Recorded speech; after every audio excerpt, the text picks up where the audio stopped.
algunas recomendaciones para favorecer la promoción de los derechos sexuales y reproductivos de las personas con discapacidad,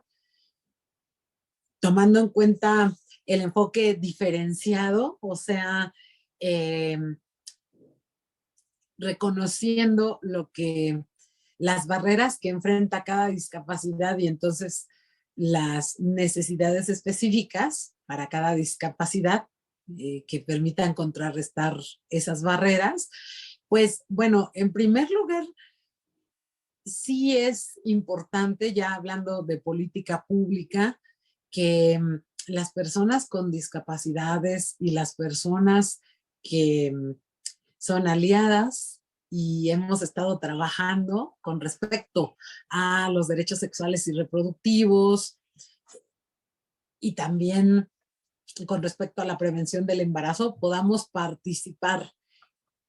para la generación de políticas públicas que puedan contemplar estas necesidades, que puedan contemplar las estrategias que sí funcionan y que ya hemos implementado en nuestros espacios específicos. Las personas con discapacidad, tanto quienes trabajamos en el tema de la promoción de los derechos sexuales y reproductivos, y también quienes por vivencia, eh, pues simplemente por eso, ¿no? Somos quienes tenemos esa eh, prioridad de poder aportar y especificar más sobre los requerimientos, sobre las propuestas, sobre lo que sí puede funcionar para una promoción de derechos sexuales y reproductivos. Pero también las personas aliadas y las personas que hemos hecho trabajo conjunto, pues ya tenemos algunos elementos, algunas buenas prácticas que sabemos que funcionan, que sabemos que han tenido buenos resultados y que deberían de ser consideradas en las políticas públicas. Las políticas públicas tendrían que considerar estas prácticas y estas medidas a implementarse, pues ya de manera general, porque lo que ha pasado es que hemos implementado cada quien en nuestras organizaciones, en nuestros espacios, algunas estrategias que han funcionado, pero que solo han impactado pues a grupos reducidos, que son a los que podemos llegar por falta de recursos, tanto económicos como humanos, no tenemos la posibilidad de llegar a muchos lugares, entonces si las políticas públicas son más amplias, pues ya pueden favorecer el que si contemplan estos aspectos, pueden favorecer que sí podamos incidir de mejor manera. Yo ubico que en estas políticas públicas se deben de considerar estas acciones y se debe de considerar de manera constante la presencia de quienes trabajamos en el tema y quienes vivimos la discapacidad y de quienes hemos implementado estas acciones para que podamos seguir haciendo trabajo focalizado con las diferentes discapacidades en alianza con las instituciones y con las asociaciones, con todos los actores, pero también para que podamos acompañar de manera constante y monitorear la implementación de estas acciones ya en los espacios de servicios. Si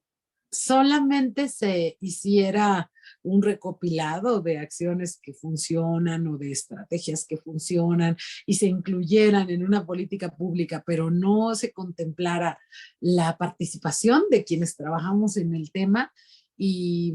y el acompañamiento de quienes conocemos del tema, estas acciones se iban a quedar en papel porque requieren un acompañamiento constante, requieren de las personas que conocemos a la población y de quienes estamos cerca para poder favorecer que en realidad tengan efecto, para que podamos hacer un trabajo articulado. Y esto ha sido una buena práctica que las empresas, por ejemplo, que tienen accesibilidad en sus productos, han seguido. Son empresas en donde cuentan dentro, por ejemplo, de su plantilla con personas con discapacidad, con personas expertas en el tema de accesibilidad. No solo es que se hayan quedado con la recomendación de cómo se hace, sino cuentan con un acompañamiento constante, con un monitoreo constante, con un trabajo específico. Entonces, en las instancias públicas y las políticas públicas, es importante que sí se contemple esa participación de las personas con discapacidad, de las personas expertas, de las organizaciones, para poder hacer un trabajo articulado que siga acompañando esas estrategias que se puedan implementar ya de manera general. A mí también algo que me gustaría mencionar ya es algo muy específico para eh,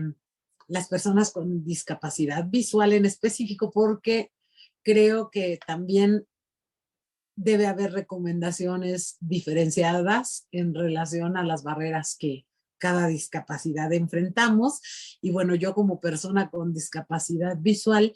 puedo hablar de algunas recomendaciones en relación a personas con discapacidad visual y política pública, y que, pues bueno, tienen que ver con favorecer la accesibilidad de la información y la educación integral accesible. Y en ese sentido tiene que ver tanto con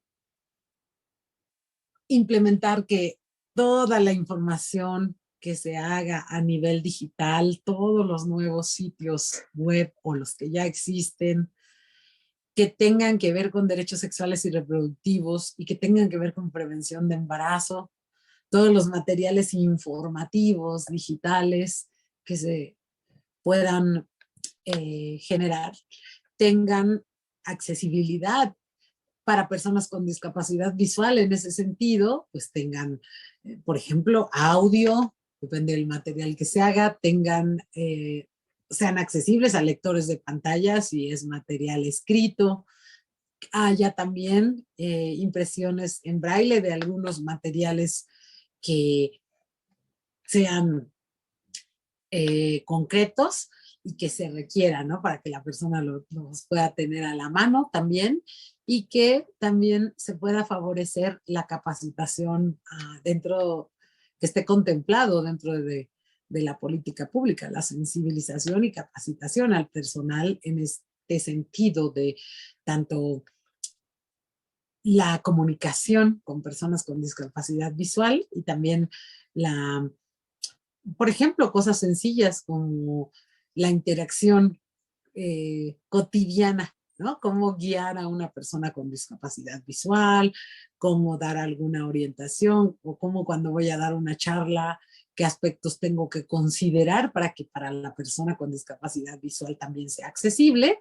y retomar para las personas de baja visión los materiales que son en macrotipo, o sea, con letra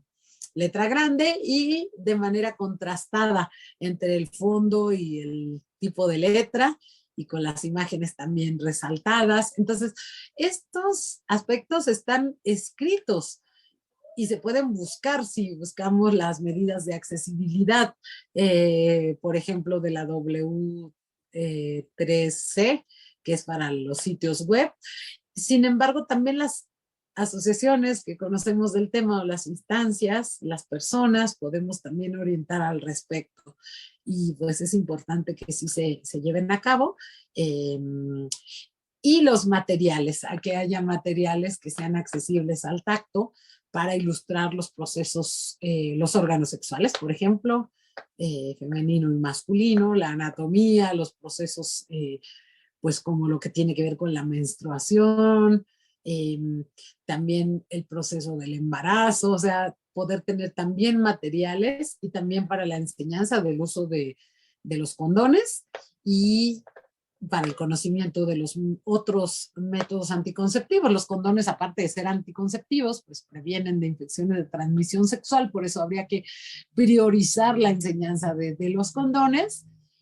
y que también las personas sepan de otros métodos, ¿no? Entonces, contemplar estos detalles me parece muy, muy importante dentro de lo que estamos hablando de de las políticas públicas. Y pues las consultas iniciales son fundamentales, pero el contemplar el acompañamiento y la participación constante es fundamental para que todo esto se pueda implementar en realidad.